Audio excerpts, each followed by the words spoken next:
Hello friends, welcome to my channel cooking and beyond by Induji. இன்றைக்கி நான் ரவா உப்புமா பண்ணுறேன். ரவா உப்புமா எப்படின்னா, ஃபஸ்ட்டு ரவையை நல்லா வறுத்து வச்சுருங்க. அது எவ்வளோ ஃப்ரெஷ்ஷாக இருந்தால் கூட பரவாயில்ல, நல்லா வறுத்து வச்சிடணும். அப்போ தான் அது பொலன்னு வரும் அழகாக. அப்புறமா நம்ம வெங்காயம், இந்த மாதிரி வெங்காயம் நல்லா நீட்டாக அரைச்சி வச்சுக்கோங்க. பச்சை மிளகா, இஞ்சி வச்சுக்கோங்க. அதுக்கப்புறமா நம்ம என்ன பண்ணால் கடுகு, உளுத்தம்பருப்பு, கடலைப்பருப்பு, கொஞ்சம் சீரகம் வேணால் போட்டுக்கலாம். அதெல்லாம் போட்டு தாளிக்கணும். அப்புறம் கொஞ்சம் நான் பெருங்காயமாக வச்சுருக்கேன், பெருங்காயமாக கொஞ்சம் போடுறேன். ஸோ இந்த கடுகு தாளித்த பிறகு நம்ம என்ன பண்ணணும்னா, கொஞ்சோண்டு கடலைப்பருப்பு போடுறோம். அப்புறமா கொஞ்சோண்டு உளுத்தம்பருப்பு போடணும். இந்த தாளிப்பில் கொஞ்சம் தாராளமாக போட்டால் தான் ரொம்ப சுவையாக இருக்கும்வாங்க. ஸோ ரொம்ப கம்மியாக போடாதீங்க, கொஞ்சம் நல்லா தாராளமாக போடுங்க. அப்போ தான் ஒரு நல்ல ஒரு ஃபீல் கிடைக்கும் உங்களுக்கு. அதுக்கப்புறமா என்ன பண்ணணும்னா, இது நல்லா வறுக்கணும். நல்லா வறுத்துட்டு இந்த மாதிரி கொஞ்சம் வெயிட் பண்ணுங்கள். வேணுன்னா நீங்கள் முந்திரி பருப்பு கூட போட்டுக்கலாம். நான் அதெல்லாம் எதுவுமே போடலை. அதெல்லாம் போட்டு நல்லா தாளிச்சிருக்கேன். பெருங்காயம் போட்டிருக்கேன், கடுகு, உளுத்தம்பருப்பு, கடலைப்பருப்பு எல்லாம் போட்டிருக்கேன். இந்த கடுகு நல்லா பொரியணும். கொஞ்சம் பொரியத்துக்குன்னு நான் போட்டுட்டேன், பரவாயில்ல. அதுக்கப்புறமா அதுக்கு வேண்டிய உப்பு நான் எடுத்து வச்சுருக்கேன். இதை பாருங்கள், இந்த உப்பு இந்த இதிலே போட்டுறேன். நான் வெங்காயத்து மேலே போட்டுடுறேன்.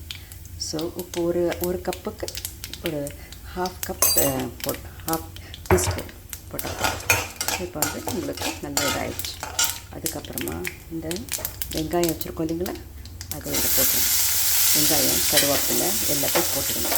நல்லா வதங்கட்டும். நல்லா வதங்கின பிறகு நம்ம நான் இந்த மாதிரி ஒரு டம்ளர் ரவா எடுத்துருக்கோம். சரி, அது ஒரு டம்ளர் ரவா எடுத்தோன்னா நம்ம 2 டம்ளர் தண்ணி ஊற்றினா போகிறோம். ஸோ இப்போ நான் 2 டம்ளர் ரவையை வறுத்து வச்சுருக்கேன். அதனால் 4 டம்ளர் தண்ணி இருந்தால் போதும். சப்போஸ் உங்களுக்கு இன்னும் கொஞ்சம் சாஃப்டாக வேணும், பெரியவங்க, வயசானவங்க இருக்காங்க, அவங்களால ரொம்ப இதாக இருந்தால் கொஞ்சம் நீங்கள் எக்ஸ்ட்ரா ஊற்றிக்கலாம். ஒரு அரை டம்ளர் எக்ஸ்ட்ரா மொத்தமாக ஊற்றிக்கலாம். ஸோ நான் ஒரு கப்பு வெள்ளை ரவைக்கு 2 கப்பு தண்ணி ஊற்றிருக்கேன். எந்த பாத்திரத்தை எடுக்கிறீங்களோ ரவை அதே மெஷர்மெண்ட் வச்சுக்கோங்க. கப்பு இல்லை டம்ளர் இல்லை ஏதோ ஒரு கிண்ணம், அந்த எந்த கப்பில் இதில் எடுக்கிறீங்களோ ரவை அதே கப்பில் தண்ணி மெஷர் பண்ணிக்கணும். அதுக்கப்புறமா இது போட்டுருங்க. பச்சை மிளகாய், இஞ்சி அது தானாகவே வதங்கிடும். அதுக்கப்புறமா உப்பு நான் போட்டாச்சு. இப்போ வந்து இந்த ரவையை போடுறேன். இந்த ரவையை போட்ட உடனே இது என்ன பண்ணணும், அப்படியே பண்ணிவிடும். நல்லா வறுத்துட்டு கலரி போட்டுட்டு இப்போ வந்து நம்ம தண்ணி விட போகிறோம். உப்பு போட்டாச்சு, எல்லாம் போட்டாச்சு. உப்பு நம்ம என்ன பண்ணணும்னா, இந்த ரவையில் தண்ணியெலாம் ஊற்ற சொல்ல ரொம்ப தள்ளி நின்று சின்ன தீரை வச்சு ஊற்றணும். 4 தண்ணி ஊற்றிருக்கோம். 4 டம்ளர் தண்ணி ஊற்றிருக்கோம். அவ்வளோதான். இதே மூடி வச்சுட்டிங்கன்னா உங்களுக்கு அழகான ரவை உப்புமா கிடச்சோம். தேங்க்யூ.